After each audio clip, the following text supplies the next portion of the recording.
There we go. Good evening, everyone. Welcome back to another episode of Worldwide Football. As always, I'm your host, Connor Pahuel, here with my co-host, Matthew Rothman, and our team member, Gianni.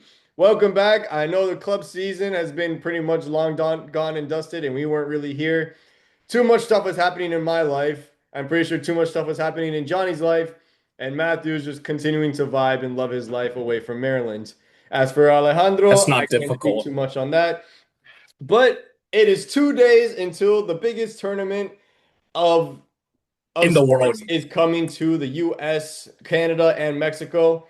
And it is, what can I say? The vibes are kind of ass, to be honest with you. I'm not really sure what to make of that. But we're not here to talk about the environment. We're not here to talk about the atmosphere. That's a complaint later down the line. We're here to talk about the teams that are participating in the World Cup. And before Matthew has a chance to say it, yes, none of me or Johnny's team are in the World Cup. So let's go ahead and get that out the way before you watch your team At get least the grouped again difference is this at least like this. Johnny's team didn't lose to a lumberjack 4 years ago in the That was playoffs. 4 years ago. So That's we got robbed by UEFA with Scotland instead, even though we butt fucked them in the Nations League final. That too. absolute insanity. But anyways, let's start off with the most obvious question. How are we feeling about the World Cup this time around, boys? Um, I think definitely interesting because of course you'll have more teams, so I think you'll have more feel good stories, of course, like Curacao, Haiti, Jordan, those types of teams, making their first appearances in the World Cup. So, great for them. But it's like a lot of it, in terms of I think if you go like purely on like quality, I think like you have like a lot of teams that may be up there, but I think you sort of have this sort of tier of teams that are really good. You have your France's, your Spain's, if like both Yamal and Williams are healthy.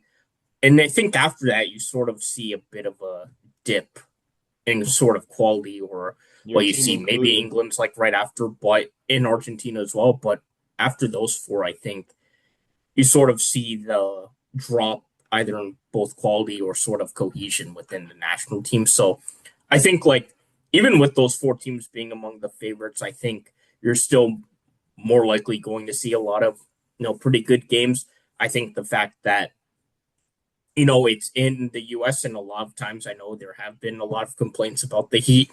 Who knows? Maybe that plays a big factor. Maybe it could end up playing a big role in some teams potentially, faltering at a tough time, in later rounds or so. But yeah, I am excited. The overall quality, I think, is good. You have teams in for the first time. You have teams making their first appearance in a while, like Bosnia, as an example. But yeah, I'm certainly excited for it to start. And Johnny, what about you? How you feeling about it? Yeah, I'm definitely excited. I think we may be in for a 2018 type surprise where all the underdogs were winning. Um, I think the heat and just the sheer distance, because the USA and Canada and Mexico, which is the sheer like landmass wise, is huge. Like you can be jet lagged traveling from DC to San Francisco, right? Or I guess New York or fucking MetLife, New Jersey, because I mean, the yeah, fuck that's a I'll go good there. 3 hour difference. All the way to what, Nevada, and you're just like, ugh. I think the weather is going to be a huge, huge factor, especially for teams like England and for Norway, who aren't used to the bitter heat that we have here. I think they're really going to falter. I think teams such as Qatar, a lot of the Latin American teams are going to have a lot better As well luck. as most African teams as well that are pretty much going to Yeah, thrive most in this heat like sub-Saharan it's another Africans as Tuesday. well. I can see that. I'm excited for Bosnia. I mean, we have Eden Dzeko, who's like 40 years old. Surprisingly, I Marlon have a Pjanic. theory that that guy will never retire. Like that guy's going to be 50 still banging in headers from the center of the box. I mean, I'm surprised Marilyn Pjanic at this point didn't like grow a third leg to try and run because Unfortunately, midfielders don't have that peak quality. Unless you're Luka Modric and you're like an absolute goat, you don't have that quality as a midfielder. If your legs are gone, then your legs are gone and you're kind of cooked. As a striker, you you can stay in the box, poach as much as you can, even though you have no working legs, and you could still score. So And there's also your for the job most right part, there. like strikers, you don't need pace to sort of like succeed. Obviously, we see that with Kane as an example, but it's like midfield, a lot of times you need to keep up with the pace. You don't necessarily need to be the fastest player, but you have to sort of keep up. Whereas for strikers, you don't necessarily have to. You could still, it's one of those things where it's like, you can get a chance, no matter where it is in the game and score. And then that sort of builds your stock in And that that's sense. literally perfect because, like I said, when legs are gone, I'm not even just talking about speed. I'm talking about like conditioning, like Yeah. stamina wise. The minute as a midfielder, when your stamina's cooked, you're gone because then you serve absolutely zero purpose. All right, now let's get into the group stages. Before that, just real quick, I like to think this is going to be the most open-ended cup of all time, or one of the most open-ended cups of, in history in general. Why? Because when you look at the big teams, your France's, your Spain, your England's, you don't see a lot of it as like a super strong cohesive unit. You could see that with Spain, maybe because of what De La Fuente has built over the past couple of years and as Euro champions. But as well, even with the talent that they have at the moment and just seeing how it'll gel, of course, it also will depend when Yamal and Williams are fit again because they are their most dangerous wing duo. Their best attacking midfielder, in my opinion, which was Fermin Lopez, didn't get called up, so that's a bit of an L. But that's also because Dani Olmo really comes in clutch for I think Spain. he was also injured, Lopez, so that's partly why. I guess there's also the question of who will be in their defense. They did call up Kubarsi, Eric Garcia, Llorente. They do have a pretty occasion of defense. Who will start in goal is beyond me. I don't know if it's going to be It's Raya. probably going to be Simone.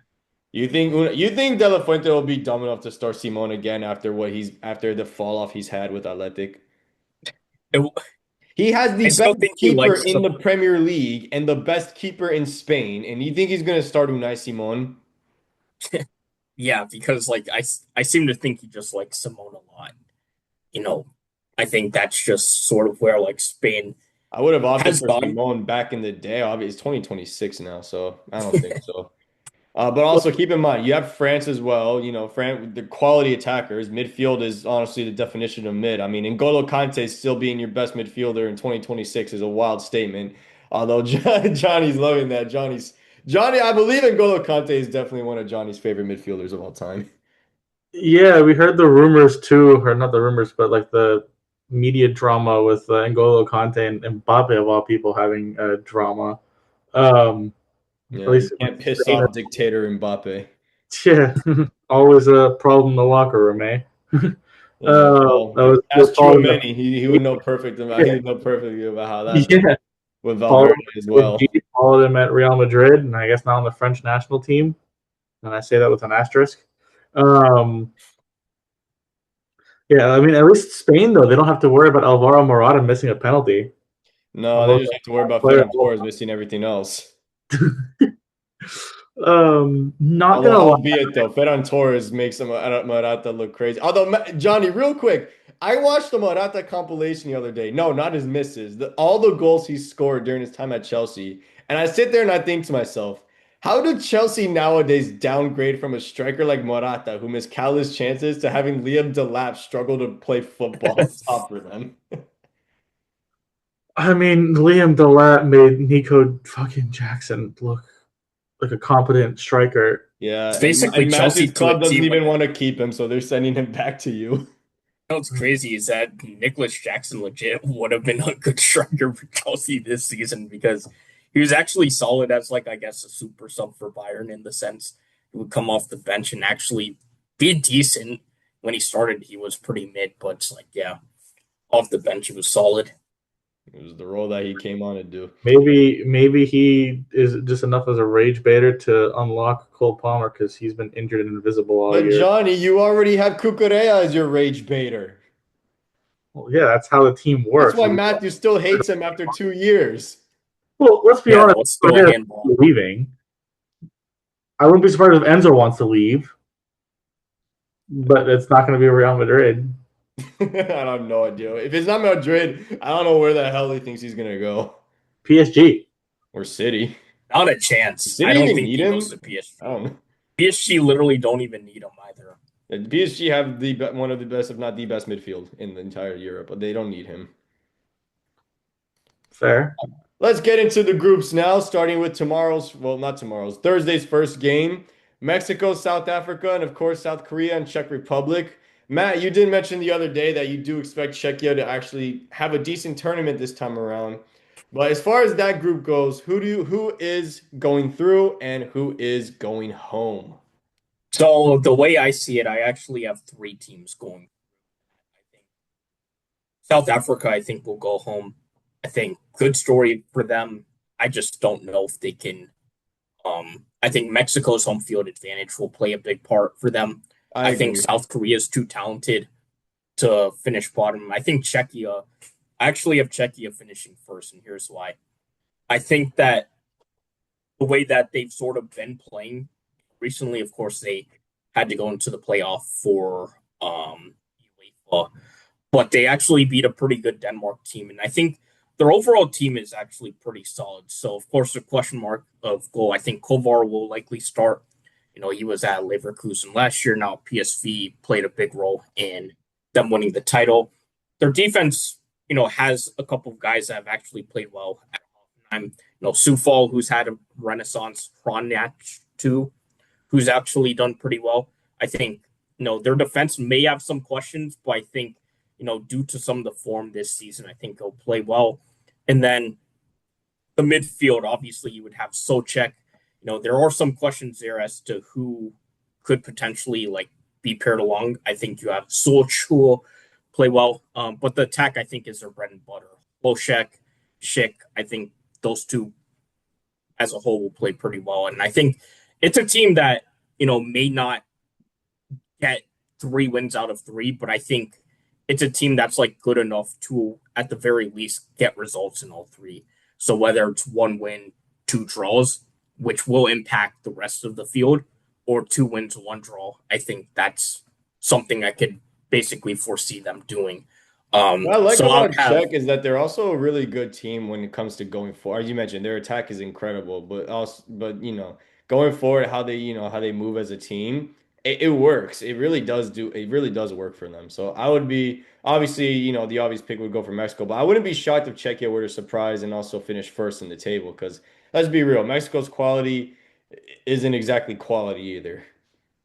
Don't forget don't forget their goalie as well. He's Ochoa. Yes, he's a legend, but he's I don't 40 years. even did they even get I caught? I don't, don't think he's I don't playing think this he'll time start. I around. think he'll probably be Rongel or so.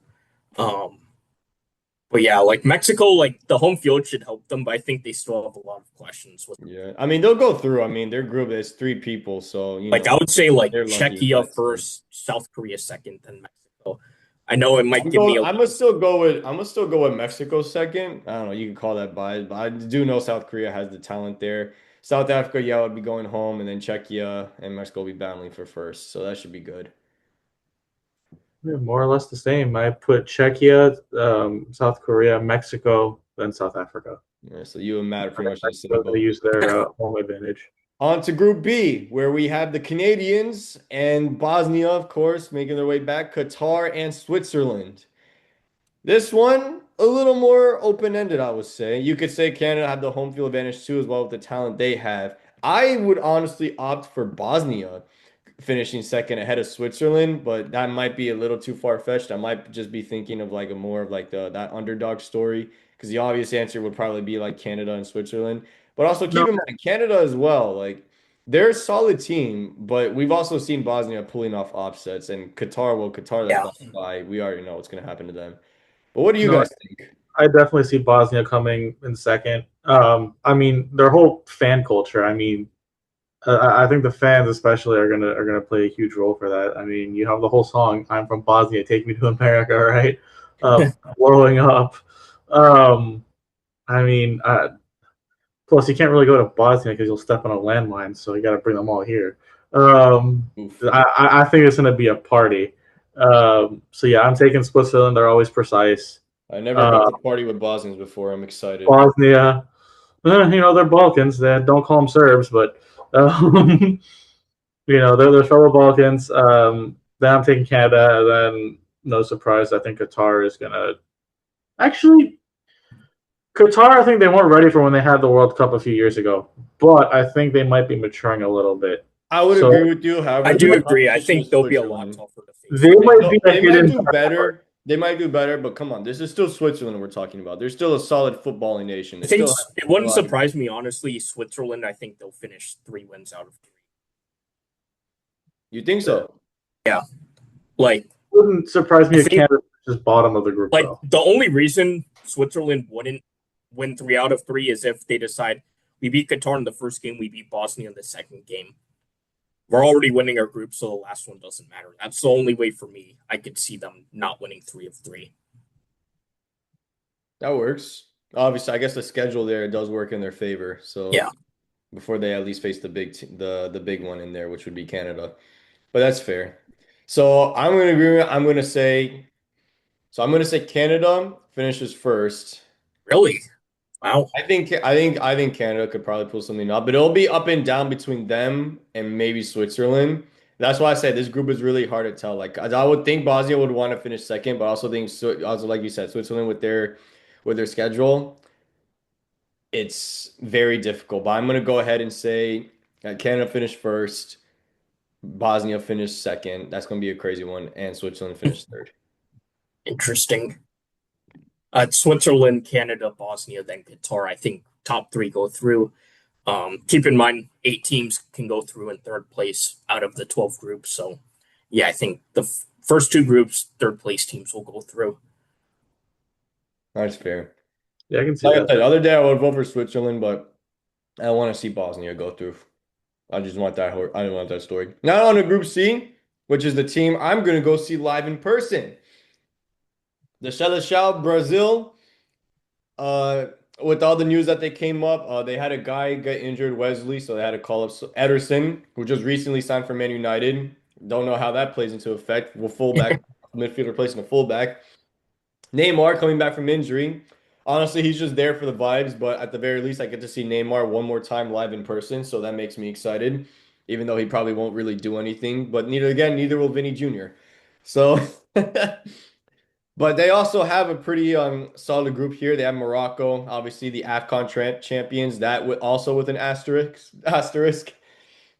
Haiti, who's making their first appearance, and Scotland, who are back. And honestly, over the years, Scotland have grown to be quite a team now.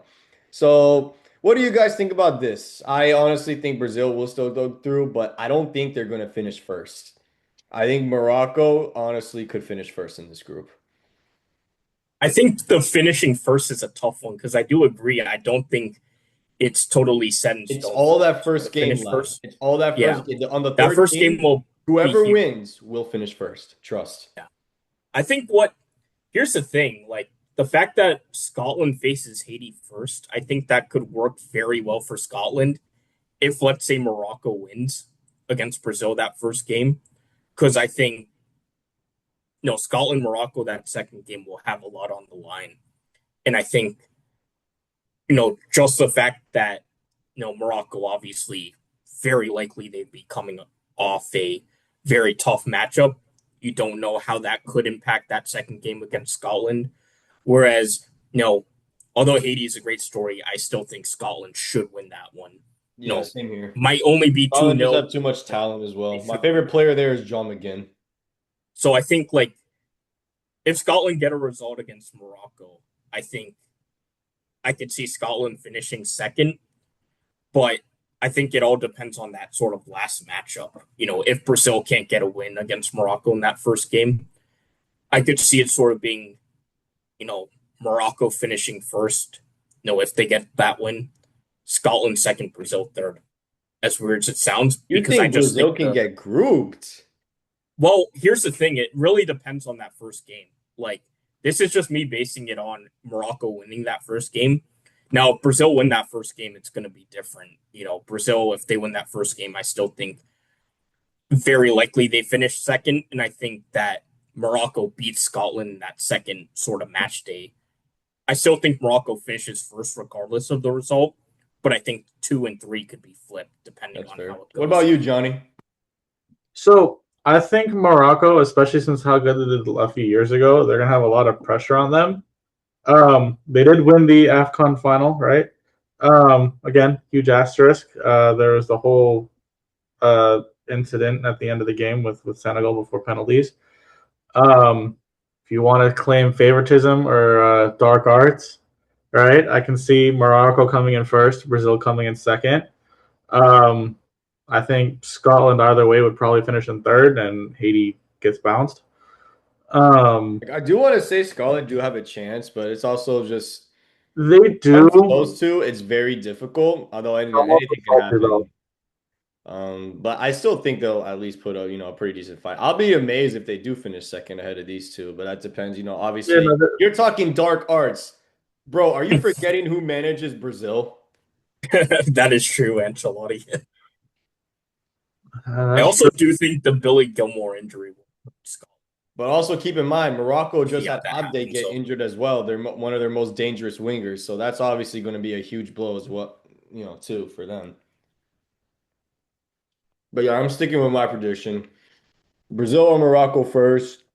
Either one of those two are going to finish second, first or second, and then Scotland will finish third, Haiti fourth. yep.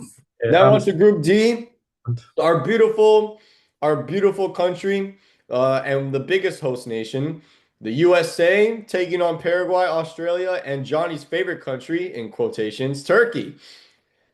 How do we see this playing now? Honestly, the US, the last couple of, I could say, the last few month at least, have looked just slightly better. Yeah. And by slightly better, like I mean that in quotation, like they look a little less shit, which is probably good for us. I I do still think should still be able to beat Paraguay. I think we win that game. I think USA might finish. I think USA will finish first. Turkey finishes first, just because I think the US they're better now than they were in March. March was a complete disaster. I think they have the ability to score. I mean, they sort of showed, you know, with all the chances they got against both Senegal and Germany. I'm still worried about that back line. I don't think they'll concede. They might concede one to both Paraguay and Austria. I mean Australia, geez. But I think against Turkey, it wouldn't surprise me if they concede three. Mm, So, fair. and I'm I gonna think see. that matchup between Turkey and US is going to be for first, and I think Turkey is going to go all out, guns blazing for that. So, You also can never rule out Australia because whenever it comes to the World Cup with them, they either turn into the dark worst team arts in the too. tournament or they just completely go ham. And I think this is one of those tournaments where that'll be the case. Do I still see Turkey going through the group? Yeah, of course I do. They had a great Euro campaign the past Euros, and they've been looking all right with the talent that they have. But I can never rule out Australia. They actually might make a push for second and two, in my opinion. As for Paraguay, I'm gonna be real as a South American, they're really not that good. See, I told you. Lad, what do you want me to do? Lie? Yeah. What about you, Johnny? well, I'm gonna say I hope the United States comes in first. I see Australia coming in second. Hopefully Paraguay in third, and hopefully Turkey get kicked out before it even starts. If we're lucky, Trump sends them back home due to their lack of visas or some shit. I'm gonna be hate watching the U.S. Turkey game. I'm gonna be the biggest American like redneck mutt I could possibly imagine. He's gonna show up with a Trump hat, honestly, just as a cherry on top. Just to rub it in their face. Of course I would. I love that. True Greek until the end. I think my mom made a joke the other. I think my mom tried to make a joke the other day. Well, I think she was saying something regarding Oh yeah, she thought this one person was Turkish, and then just to find out he was Greek, and I had to tell her if Johnny was here, he'd spit in your face. well, I mean, She loves that. I'm like, you can't of say that. servitude and sex slavery, there's a lot of inbreeding going along. I mean, you ask a Turk to take a DNA test, you Oof. know, you're either gonna get Mongolian or you're gonna get Greek. Well, I get the Greek. I'm pretty sure no, that's a different movie. All right, now on to Matthew's group. We have Group E, which honestly has a very, very probably one of the closest groups of death we'll get in this World Cup. We have Germany fresh up with the Matthew's favorite coach leading the leading the team. We have Curacao making their first appearance, Ivory Coast as well. You see how good of a team they are, especially in Africa. And Ecuador, the team with the best defense in South America. This is a hard one. It really is a hard one. Because Ivory Coast, you see how good they are with their attack.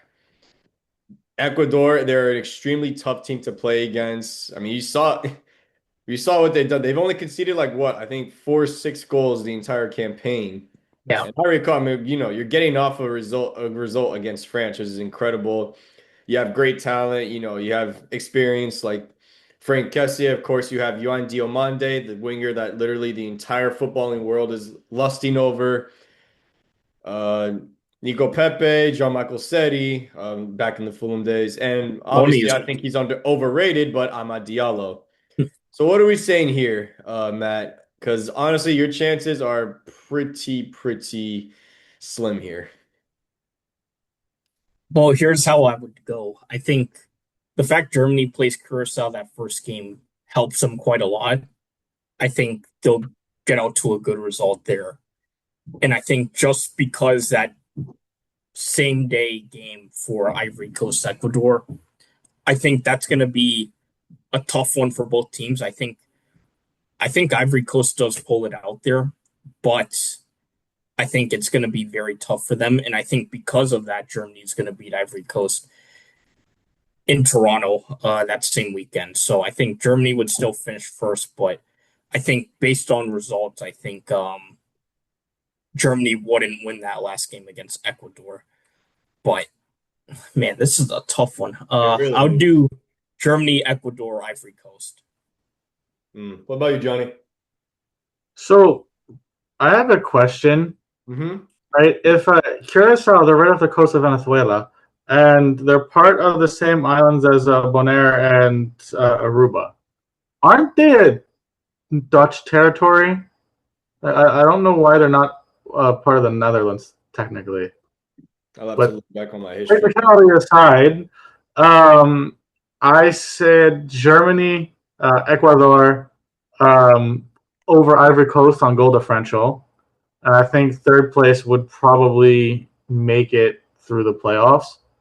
I do. Yeah, it does. And then unfortunately Curacao they're gonna be fourth, but I think they're gonna put up a fight because again it's their first time there. They're gonna really Mhm. have I gotta go all out for that. All right. Um, That's fair. Now going on to Group F, we have Netherlands, Japan, Sweden, and Tunisia. I'm just going to be straight away. I'll go ahead and give my prediction right now. I think Sweden will finish first, Japan will finish second, and Netherlands will finish third. And He honestly, really hates I'm Ronald. reaching for Netherlands to finish third, He just really hates because, Ronald Koeman. That's why. yeah. But also look at Netherlands; they're just really not I that agree. good, Yeah, though. they're really They're mid. like.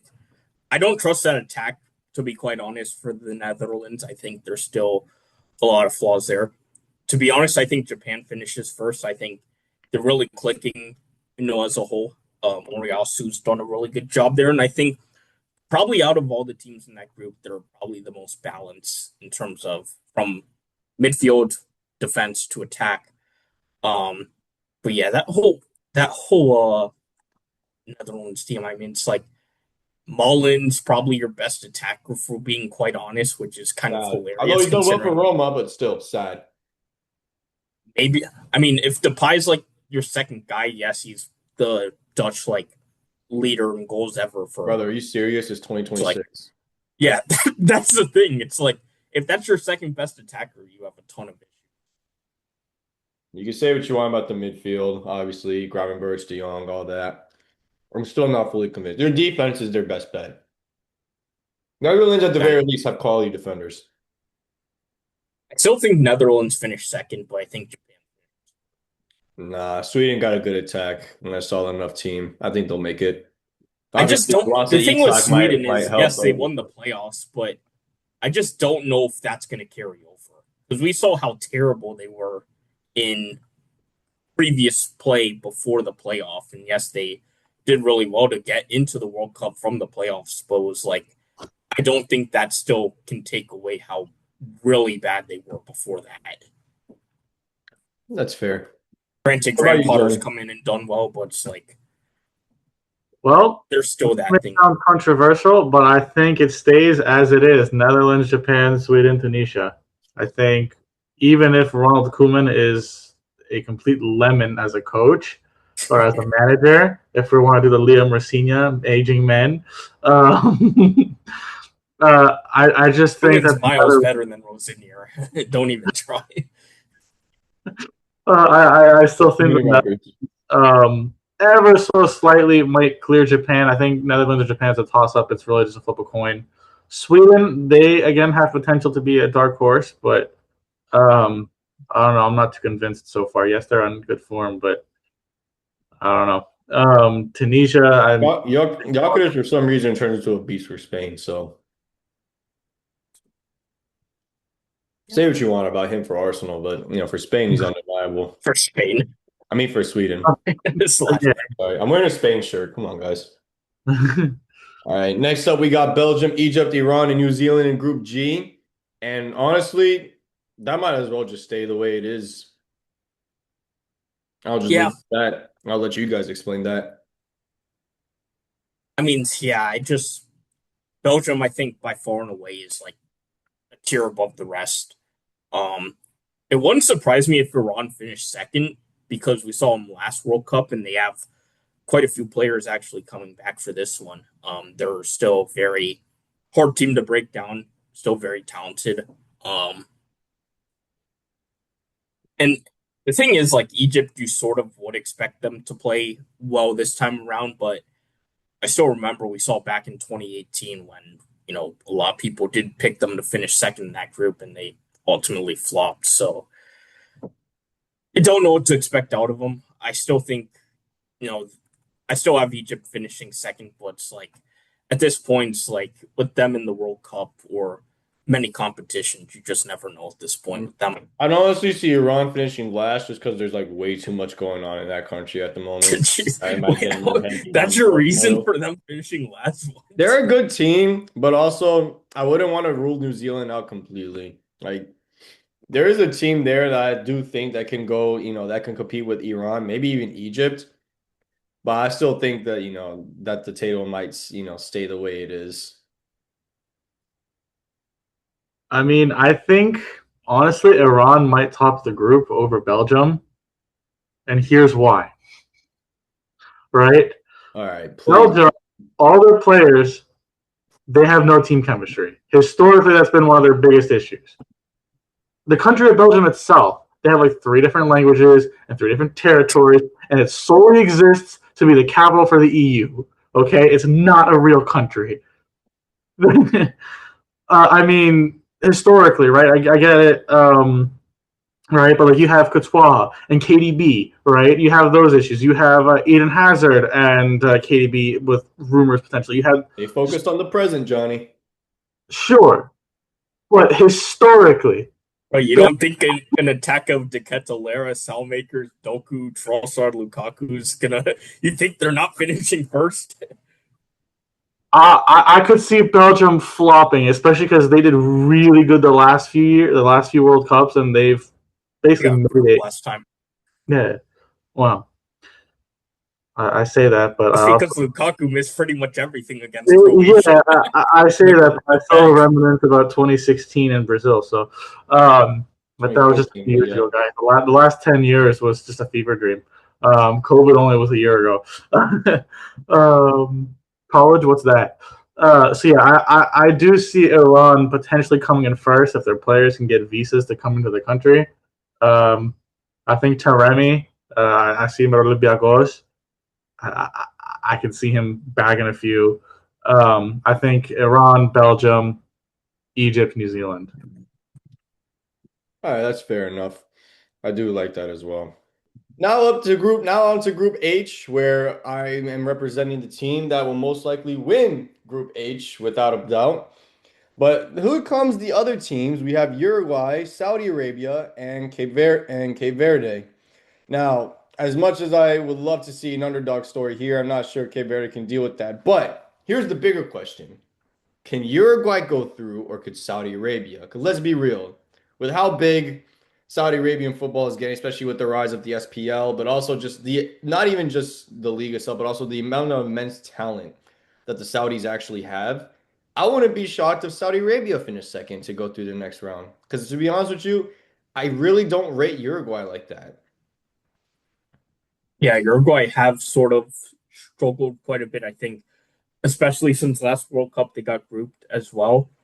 I think they're sort of on that downward trend, which they still have talents obviously in their team, but Yeah, Darwin you're Nunez. not really looking you're not really looking at a team that's sort of like the prime, 2010 form of Uruguay when they made it, all the way to third place in the World Cup, or even 2018 when they were doing pretty well up until Cavani got injured No, in that strike partnership of Suarez and Cavani was France. But like, it's a weird one because you'd think at the very least, like, of course, Saudi Arabia, they've always played rather tough when it comes to the World Cup. I mean, everyone remembers they beat Argentina in that first game of 2022, first game of that group. But then again, it's like Saudi Arabia, can they sort of replicate that over the next couple of games? I think they can do that against Cape Verde if, let's say, um, you know, for example, they come up against them. Obviously, that's not their first game. Their first game against Uruguay, which I think will play really well into Saudi Arabia's favor.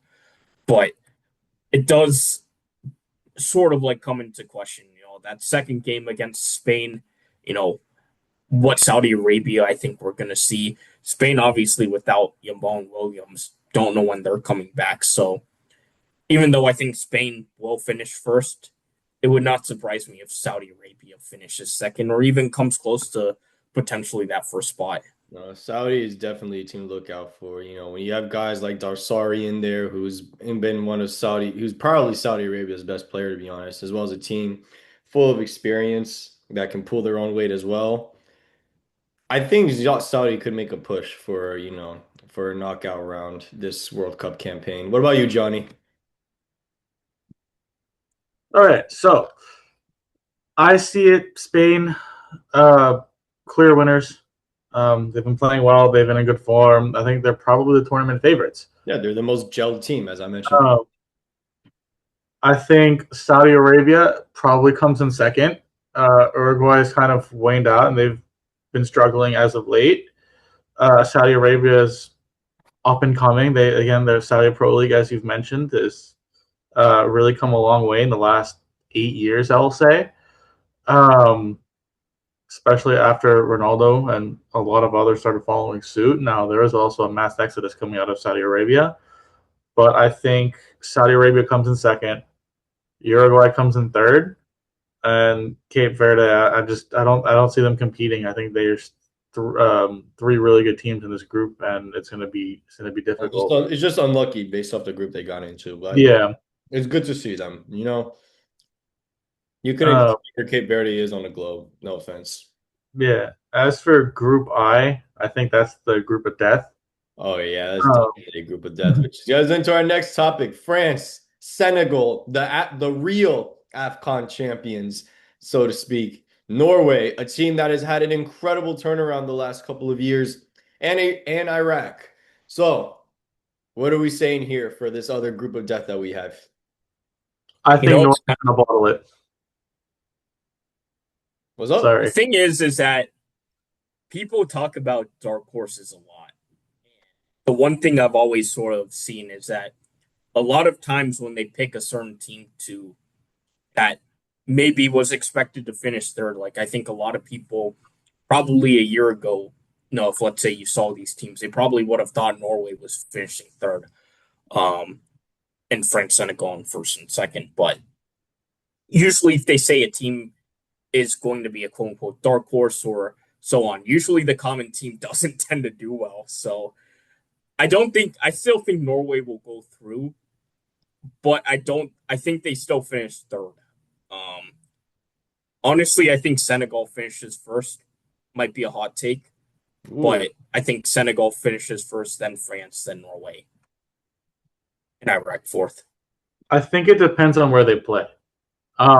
But I do see Norway struggling, especially in the Well, all heat. we know is the first game, France Senegal is in MetLife, so we know how much of a dumpster fire that's going to be. Gross. I don't think it must be No. the heat. I think it's everything else. It's not even the heat; it's the fact that the pitch is going to be horrible. That as well. Oh, I mean, England literally is struggling right now. They had to build custom saunas to try and get themselves adapted to the weather. I know this is Group L; it's two groups down, but I don't see England winning their group because of the heat. I mean, 70 degrees Fahrenheit here is considered nice and perfect for us, and that's a heat advisory in the UK where they're warning you to stay inside. Add all the humidity and all the other garbage that we have here, especially in New Jersey with the air quality there, because all oil refineries and dog shit. Uh uh That's like the best way to describe New Jersey as well. I see Norway just bottling it. I just don't see it. I think Norway's too cold of a country. I would love to go. It's beautiful. I would love to go to Bodo one day and see a game there. But there's a reason Bodo, like their advantage was they're at a high altitude and they play on turf. And so other teams will get injured playing there. Um, I just don't unless Norway's games are in Canada. I don't see Nope, Norway. well, yeah, none of them are in Canada. The only Yeah, Canada Senegal versus Iraq for that yeah, last. yeah. It still gets quite warm there, I'm pretty sure, in the summertime, or at least it does in Vancouver. Yeah, it's still pretty warm in Canada during the summertime, but I Yeah, think the thing for Norway especially, like I think they win that first game against Iraq, but I think they struggle in the next two. I think they'll get the draw most likely against France because I think, Senegal, I think considering, how they were, the fact that they won AFCON, then it got stripped. Um, so I think that's going to be, how to say it, motivation for them, especially this World Cup, the fact that happened. Um, and yeah, I think Senegal would beat Norway that second game. That third game, Norway France, I think will be a big decider. oh I'll for sure. touch mainly on like Senegal and Norway as being like, those outlier teams in there. And obviously we just completely ignored Iraq because of course we did. But also France, like the one thing we don't want to do is give them, is push them over. They're still a favorite, but we also don't want to give them too much credit at the same I time. still have them finishing second Well, that's fair. because, In terms like, of I like think Iraq, our attack is really good. I still worry about that midfield. Oh yeah, that midfield But is you see Senegal's midfield in comparison. Honestly, I wouldn't be surprised if Senegal's midfield sort of has that advantage they're because strong though. They're really that's just very pretty strong midfield experienced and physicality solid wise, too. And even then, like again, you have to keep in mind they still have a pretty okay back line, and their attack is probably, their biggest one. You have, the likes of Mane, Ismail Yassar from Nicholas Jackson, Nico Say what you want about Nico yeah, Jackson, but yeah, there's another one as well. So you can't count these guys out. I mean, after all, they're African champions, the real African champions. So, but yeah, I would say so. It's a bit of a toss up, really, especially on who gets the win first in that group. So I'm going to go on a limb here and I say France finished first, just barely. Senegal, Norway, and Iraq. no changes here. pretty much. Solid. All right, on to Group J, where we have three teams that start with the letter A and then Jordan. So we have Argentina, the world champions, the current reigning world champions. Algeria, and a very exciting team to watch in Africa as well. Austria, who, bit of iffy, and Jordan, who are making their Bit first. of iffy. Come on, bro. Austria's really good, but Come on, brother. Don't overhype them too much.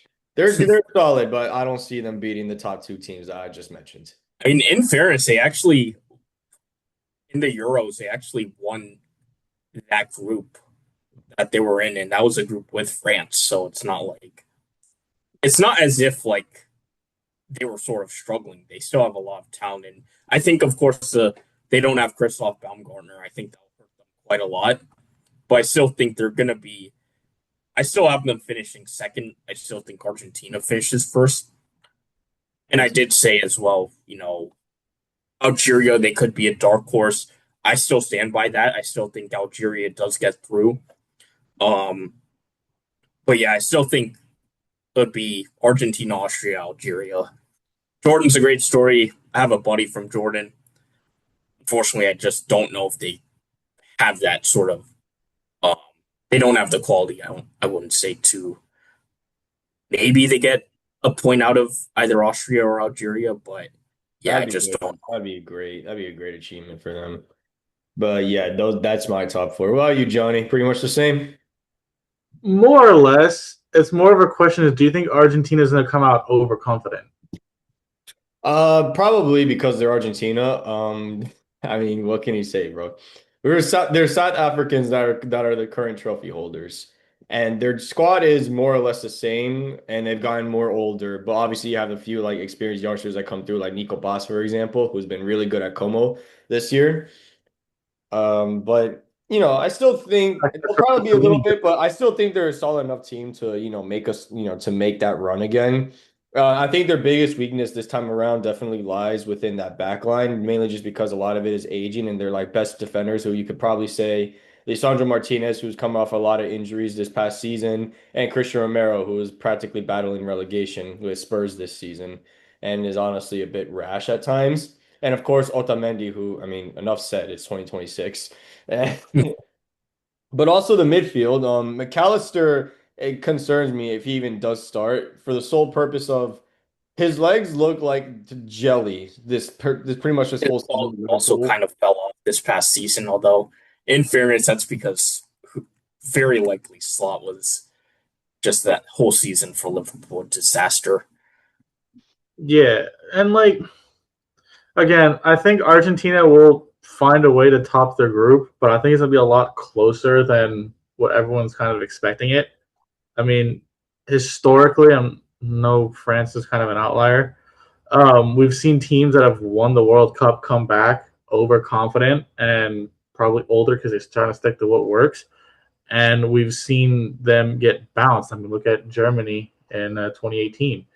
Um, I mean, they got tickled by South Korea. Um, again, I see Argentina drawing or losing a game that they probably shouldn't, and basically shooting themselves in the foot to make it difficult for them Well, to. keep in mind, they also you can make that case about, when they lost to Saudi Arabia, that was probably a game that they shouldn't have won. If you honestly, if you do remember majority of the game, Argentina probably should have won that game. But Yeah, just absolute heroics as well. I remember from the keeper, and of course Saudi doing a good job to soak up the pressure and get the. Yeah, at the end of the day, they're reigning world champions, right? Mhm. Everyone's going to be going to them bringing their best. And we see something like this in the Champions League every year. I mean, a few years ago when Sheriff beat Real Madrid, or at least tied to them, They beat them. in the Champions League, right? Like, who would have thought that some team in Romania would compete with Real not Madrid? in Romania. It's literally like Keep in mind, it's Exactly. in like some unmarked country they like near don't have the Moldova. outlier that is Di Maria anymore, who was always kind of that like It was Robin to that linchpin in Who was like Argentina. that Robin to Messi's Batman. But of course, you had the others that did step up as well. Julian Alvarez, for example, who did really well that campaign. Lautaro Martinez, is still a very good player to have in that team. Say what you want about his last World Cup, that was poor, but he also helped win that Copa America for Argentina just recently in 2024. So, attack wise, I think they're pretty set, with the inclusion of, if whether Nico Pass does somehow make an inclusion. I'm interested to see how exactly he'll be included because he's way too talented to keep on the bench. Yeah, I Sure, think Argentina does have quite a few questions because their attack is still very talented. sure, Where Nico Paz is going to play, if I think there's maybe a weakness of Argentina. I just I don't know. I still worry about that back line because you have talent there, but it's like They're actually Romero, playing right as now, you by said, the is way. coming off. Just realized that they're playing right now in a friendly against Iceland. That's oh, true, but yeah, oh, sorry. I just worry about Argentina's back line. I mean, it's like you know Tagliafico's like 33. Likely going to be starting at left back. Romero, Otamendi, Martinez. Who do you start there? I don't know if you're going to have sort of that same quality as 2022 in that back line, for example. Um, I do like Nicholas Capaldo, although I don't know if he's going to start. Um, but yeah, he's been really good for Oh, work. But that yeah, midfield no, have to be with either Paredes, Enzo, and McAllister. As bad as McAllister has been this season, I still think he'll still be starting. Or even I guess Palacios. Say what you want about Leverkusen as well seasoned this year, but I still think Palacios could make a start. Yeah, Palacios is still one of their better players, and I still think he's someone that would bring structure, especially to an Argentina midfield that might be a bit more attack minded. You know, Mm. so yeah, I think Palacios would be a good fit. But yeah, those are pretty much my standings there. Argentina, Algeria will go through. I can see it. I think Argentina goes through and they top their group, but I don't think they go very far in terms of the. Where do you think they end? Like quarterfinals? Honestly, it depends. Who knows? Maybe FIFA and their infinite corruption, allegedly, tries to pair Messi with Ronaldo one last time, um, and tries to really have that sort of just for the views for the you know kind of the end all for our generation of growing up with Messi and Ronaldo.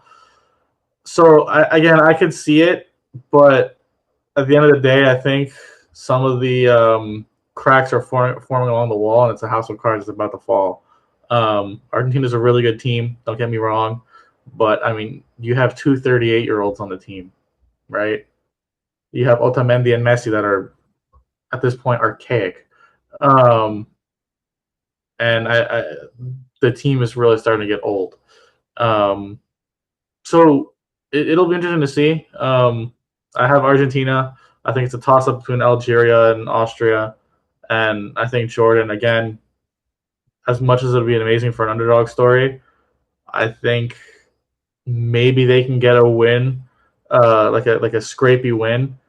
I don't think they're getting third place though. Fair. It would be nice though. But there is an underdog team in the next group that I would like to talk about. And it's just also more, not so much the other one, like Congo. I'm talking about Uzbekistan. And this brings me to Group K, Portugal, Colombia, Uzbekistan, and Congo. Let's be real. Portugal finishing first does seem likely. However, I've mentioned this before. Their midfield, especially, with the rise of Vitinha, João Neves, and of course, you'll have the rat face Bruno Fernandes playing in midfield as well. But however, I still think Portugal's biggest weakness, not you say what you want about the back line. It's not, exactly the greatest either, but it's also their attack because let's be real. If you look at it from a broad standpoint, say what you want about Ronaldo and them, but really, who is Portugal's best attacker? Because they really don't have anyone that are like Yeah, they don't. studded, you And I know? think that's sort of a big worry because you have a lot of their attackers this season that haven't been in form. I mean, Rafael Leao is probably the poster child for it. I mean, he's been Johnny had to subject absolutely himself to watching dreadful. Pedro Neto in the Pedro Neto club. struggled a lot. Joao Felix, he had a good season in Saudi, but Yeah, but it's don't Saudi, sort of so how no that's offense. gonna translate, in the World Cup again. Conceição, you know, with Juventus, has moments, but still not reaching sort of that peak you would expect him. And Gonzalo Ramos came off the bench at PSG, so it's like that whole attack. It's like a lot of names, but it's like you don't have I would sort of say at that. least the back. I would say Form. like the midfield is their biggest strength. The defense not so bad. Their defense on paper does seem kind of mid. Although Sal Ignacio has been really good for Sporting. I'm not sure who will play right back for me in my opinion. I think it has to be Cancelo. Like I Yeah, I really think without a doubt should be. obviously Nuno Mendes You is think going you're to be going in to the put 11 Nelson the best Semedo there? best Like left back in the seriously. world. But with João Cancelo, the season he had ever since coming back to Barcelona, even though he's featured at left back for majority of this, pretty much the entire season with Barca, I think he is still in doubt Portugal's best right back because you can say what you want about Diogo Dalot, but he's not exactly the old reliable you want to have at right back. It also depends on what you're opting for, I guess, because you already have Mendes, who's great going forward and back. And obviously, Dalot is a lot more comfortable on the defensive aspect than Cancelo is, more so that Cancelo is way better at going forward than than Dalot is. So it's a big question there, but the back line's isn't too bad. It's just more or less who's going to be the big outlier to score the goals for this team. And that's going to be quite the question. I mean, for some reason they called him Gonzalo Getz. Like, brother, this is not 2018, but okay.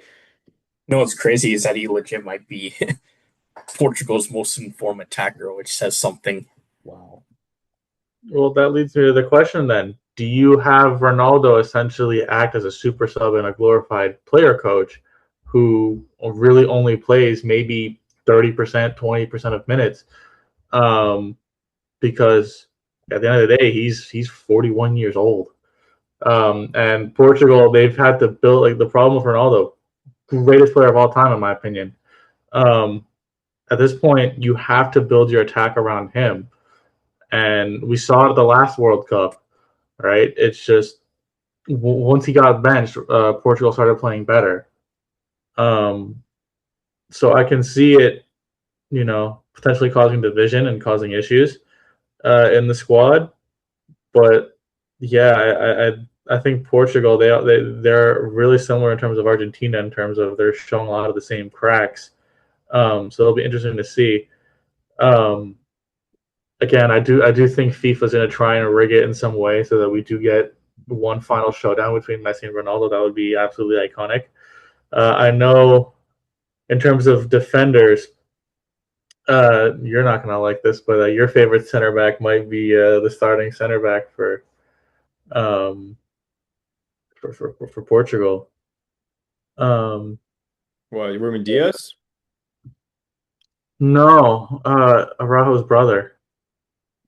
Oh, I mean, Thomas Araujo's good. Yeah, he's at Benfica. He's pretty oddly good. enough, the best defender with the last name Araujo. Yeah, probably. Um, yeah, so I could see that. Yeah, I think Portugal are. I guess everyone's expecting to be the dark horse, or at least expecting to do pretty They're well. not a dark horse. I mean, look at some of the other teams that are expected to actually win. You have Spain. You have. I Yeah, know I'm laughing at this inside. Portugal with Ronaldo is never a dark horse. yeah, Let's be exactly. honest. Ronaldo's 41 years old. But Portugal even are in the then, it's same like bracket as I know teams he's not like the same, but it's like Germany, but like Portugal's they're never been not a dark favorites horse. favorites to win the trophy, but they will make a deep run. Let's be real. They have the That's not, quality for it. sure, yeah. Okay, fair. Maybe dark horse wasn't the best term, but I think Portugal's gonna probably try and punch above their weight. But who knows? The, maybe they give Portugal a run. See how the refs see if they can favor them like they did with Argentina. Again, no allegations made with the run in 2022, but no, it's definitely possible. Again, I think Congo might actually make a pretty decent run. Uzbekistan, is it their first time in the World Cup? I Yep. don't think I remember them. So yeah, definitely. Uzbekistan was their first Yeah, But I because they think were Colombia. part what of I the like about Soviet Union. Uzbekistan is the fact that, the team has talent there, and obviously, their defense pretty well. I mean, keep in mind, you have possibly the best defender, probably the best young defender in there in Kusanov. Kusanov. Yeah, he's 22. He's Yeah, he's really young. gonna He's be a linked with a beast. bunch of big moves. Yeah, Um, he's gonna be a beast. I think Colombia might win the group though. Ooh, Yeah, I was gonna go keep there. in I think mind, Colombia have always had, they're like a tier below what I would say, like, the Portugal, the Germanys, but they're still a solid enough team.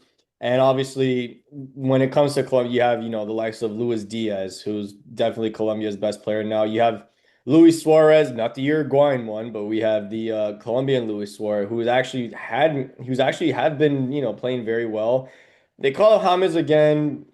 Obviously, he's older now, so who knows how good he'll do. But also keep I in don't even mind, know how much he's gonna play though, because of course he's the captain, but it's like I feel like he hasn't played in forever. He's barely even but played for also they have a Minnesota. solid enough team all around. Like Santiago Arias still plays, Mojica, Davinson Sanchez, shockingly enough, is still. a sort of started there. Their midfield when you have the likes of And Jefferson Jefferson Lerma, Lerma, which is another good solid one. season. Like honestly, Colombia is like a really good like if I were to base it off like a FIFA team, they're like a very solid four-star team that could make like a run for like even like a round of 16, something like that, you know? So I Yeah, wouldn't no, as far as a group, I don't hate that, honestly. I think they could potentially clinch first, but I Yeah, think I think. they finish second. yeah, Colombia, Portugal, and then I'm gonna say Uzbekistan and Congo. Whew, That's a big one. I think this one's going to be tough because it's like I think Colombia finishes first. I think Portugal is second, but I think the battle for that third spot, if let's say they have enough, I'm points interested to see or goal Congo difference play. to I get have through. I have a coworker who's from Congo, and it should be. But I've it's tough never because seen DR a Congo is actually playing really well, like going into this year in general. No, they are. I know It's they've a slipped up a bit in their past couple of games, but it's like, man, this is tough. Um, I'm sticking with mine. I'm sticking with I'll I'll Colombia go use and Uzbekistan. Uzbekistan. And that brings sweet. us to our last group, which, Johnny, you were just touching on this a little bit ago. We have the English under the tutelage of one of Matthew's other favorite coaches, Tommy Tuchel, and probably John's favorite coach up till date, which Tommy Tuchel, because he's the last one that actually was the last good coach you had at your club. Well, I And think Maresca was a good coach. He just needed more time, and he had issues with Baghdad Iqbali, who's an absolute terrorist. But Enzo also wanted to leave to Man City to basically Do you make up. blame him? No, I can't blame him. It's just funny that he, in the Doesn't middle of the season, matter. just like talking about wanting to go to Man City. I did. I was Yeah, gonna say that. I was like, against it's either PSG or Man City that Enzo will go to if it's not Madrid. I mean, Madrid made it in today out of a really, honestly, really weird and kind of shady move from Florentino to be like, let me bid 150 mil for a player that I know our city rivals aren't gonna sell to us, just so I can make Barca look broke. To It's make like they Barca look can't bid broken. 150, they only bid 100 mil. And I'm like, well, piss off. Now we're Basically, just clearly not like gonna get Barca. him. Yeah, that's like the whole Barca's broke bid, and that's also a whole yeah. I did my thing bid by Perez by saying he was It's gonna like bid I won. I 150 tried million. bidding for this guy. It's like, yeah, let me get a striker, not worry about the other positions that need reinforcing, such as a right winger, which Olise would have honestly made more sense, but Right granted, winger, but they most importantly need midfielders and deep in defense too. I mean, they gave Rudiger an extension. That shows you how down bad they are. And that's yeah, mainly, of course, a mainly. refund. But obviously now we're going into England. You did mention the say what you want, but the heat and all that. But also remember the amount of, controversy that surrounded the English call up, with the exclusions of Trent, with the exclusions of Harry Maguire, whatever you could say about Manchester United, etc. With the crop of players that they did call up, it's not so much whether or not they can finish first. I'm just interested on how Tuchel is going to put this team together and who he's going to start. Because I remember I had this conversation with the both of you. When it came to those three guys, Foden, Saka, Palmer, I said to you, in what world do any of them deserve to be starting? No, none of them. Like See, I even said, Foden, I'd be surprised if he made the team because one, he's been really poor for England. Two, under Tuchel, when he has played, he hasn't sort of fit in too well. And I think like the way Tuchel sort of set this team up, the players that he's picked, it's like for one, that midfield, he wants to build around Declan Rice in that midfield, which is why in that friendly against New Zealand that they just played, recently, you sort of saw Elliot Anderson there. You yeah, saw but also keep in mind, like, Declan does well when it comes, when it comes to the back and forth. Obviously, creative wise, none of those, like, anyone in that pivot won't really do a good job of that, which is why I was really shocked when they didn't call up Adam Morton.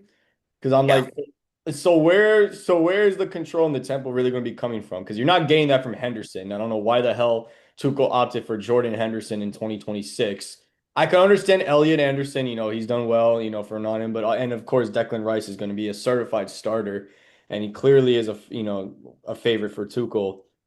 It's just I don't see like with these midfield profiles, I don't really see exactly how it's going to work when it comes to distributing, how when it comes to ball carrying, when it comes to dictating play. I don't see that. I don't see any kind of control in there, which is weird. It also seems like Tuchel really likes Kobe Manu, so it wouldn't surprise me if he Will started a he few games. start? I like Kobe too, but will he start? That's the It question. will I think, honestly, it wouldn't surprise me if he did because like but then who it would seems play like next to him? Would you since want to Tuchel, have you want to you would they want to opt for, Declan Rice staying a bit more further back to opt for Kobe having a bit more freedom to roam in that midfield?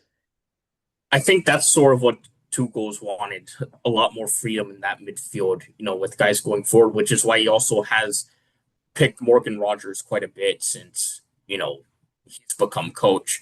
So Morgan Rogers is an incredible player. yeah, I do wonder like the only question I've with England is, with Harry Kane, when you surround him, are you going to play him with a partner in Ollie Watkins, or are you going to plan to put runners around him with like your Rashfords, you know, potentially starting Madueke, although I don't even know if he's going to be You have your there Rashford, because you he's have your injured. Anthony But Gordons. yeah, it's mostly how are you going to set that up? I still think England will win the group. And I think it helps them the fact that their first game against Croatia just so happens to be in a dome, so the heat won't impact them. Um, I say but yeah, I Morgan think they win definitely that should group. start in the right. I mean, on the left. Morgan should be in the Harry Kane's always going to start. Big question is who will start on the right and who will start down the middle. I mean, bro, they called up like four tens that could easily deserve to be in there. But honestly, who starts in there? That's like the tough question. Knowing The Tuchel, only I thing we wouldn't know be for sure is shocked. that Tuchel's going to get absolutely, like, the media is going to be absolutely on Tuchel for, I mean, like, Hey, did picking you hear the whatever. media is the always going to be on Tuchel. That's the thing. Yeah, but didn't you hear the conspiracies? He's getting revenge for World War II. Oh, that'd be Jeez. funny. Um, Honestly, if there's one person that I don't think should start for England, and that's Jude Bellingham, because I mean, Yeah, agreed. what the hell is he Hasn't had a good doing? season. Say I what you don't want think he about will sort of Eze fit. and the inconsistencies that Eze's had this season, he definitely deserves to start at the 10 way more than he does. And then there's also, I mean, obviously you can I'll have let him take a penalty Rogers though. play there as well, but oh, it's a tough one, man. It really is a tough one to be honest. You don't want to put Palmer there. He's not a better drifting from the right, that's for sure. You don't want to put Foden there because he's never really been good in the middle, to be honest with you. It's hard. That's a hard one. Honestly, I wouldn't be shocked if Tuchel did opt for like some kind of strike partnership, with Harry Kane and someone else. I mean, that's what I was. I remember 2024 Euros. That's what I was wondering why Southgate sort of set that attack up to where it was Kane, Bellingham, Foden, and Saka. It's like one, you're completely ruining Kane's capabilities of having runners beyond him when he drops in. Two, you're not really sort of helping out Bellingham with the fact that he likes to be more advanced, and you're basically going to have a clutter of both Saka cutting in, Foden wanting to be inverted, and yeah, basically that whole attack was a mess because of it. So I think, in the sense, yes, a strike partnership would probably make the most sense, which is why we did see Tuchel start Watkins alongside Kane against New Zealand in that friendly. Is that Kane and Ollie Watkins are definitely England's best strikers at the moment. I mean, they also have Ivan Toney, but he's more of like the third striker choice. And even if they decided to opt for some other options, like Marcus Rashford or even Anthony Gordon, who's functioned as a false nine for Newcastle this season, if they wanted to go that route, who knows? At the very least, it gives like some kind of options down the middle, especially if you want to like use them alongside Kane, which those profiles are going to be crucial. But as far as the other teams in the group goes, we have Ghana in there, and we. So what else do you guys think about the last group? Who do you think is really going to go through here? I mean, I think England and Croatia are at least a couple steps above the next two. I think Ghana will finish third. but I think they get grouped. I don't think they'll advance as part of the third place teams. I agree with that, but I think Croatia tops the group. England, I feel like have a reputation of failing upwards and then bottling it. It's just it's always how England does it. I mean, look at the Euros, right? They played like shit every single game. Like not there wasn't a single game that I thought England really deserved to win in the Euros. Um, And yet they I still mean, look scammed their at way to the final. Gareth yeah, Southgate tax though.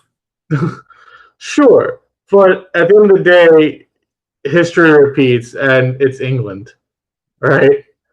Um, we're looking at the Euros, right? Like everyone is going to be hate watching and wanting England to lose. I think the England fans always are the most delusional. I think they're the Tottenham of teams when it comes to nationalities, and so I Speaking of don't see Tottenham and England England, real really quick, winning how it. the hell did Jed Spence get called up? I think I don't know. I think it's because like Tuchel just wanted someone. He just wants defensive I minded. guess, I guess Tuchel just wanted someone that could play on both sides. It's only a conspiracy theory until proven But in true. fairness, Spence actually played well. Like sort of paired up with Rashford on that side against New Zealand. So Yeah, but it's also New Zealand. But yeah, that's let's true. put them up like England, Croatia, Ghana, and Panama. So really, but also Croatia. I wouldn't even be shocked if Croatia were to uphold England for first. So that should be good. Ghana have talent, but they're honestly kind of like the mid side of the World Cup. So, mm. So that's me. But anyways, that is our predictions for this World Cup. Keep in mind, tune in on Thursday afternoon. I don't know where you guys are going to be. I know where I'm going to be in the office, hating my life. But then later on that night, I'll be at home, possibly, most likely, getting drunk to still show up to work the next day. So let the World Cup summer begin now that the three of us are now fully out of college and into our adult lives. Sadly, Well, Yep. hold on. I'm still a master student. Hmm? I'm still a master student technically. That's fair. Yeah, you are still in that boat, Johnny. But yeah, but also we still all three of us have big boy jobs, so it's just how we managed to go around that. But anyways, guys, thank you so much for joining back. We'll be making more additional content as the World Cup progresses. Be sure to tune into our Instagram and our respective TikToks, as well as the Twitter page that we hardly ever use anymore. And thank you very much for joining us. Have a great rest of your have a great rest of the night and enjoy World Cup 2026.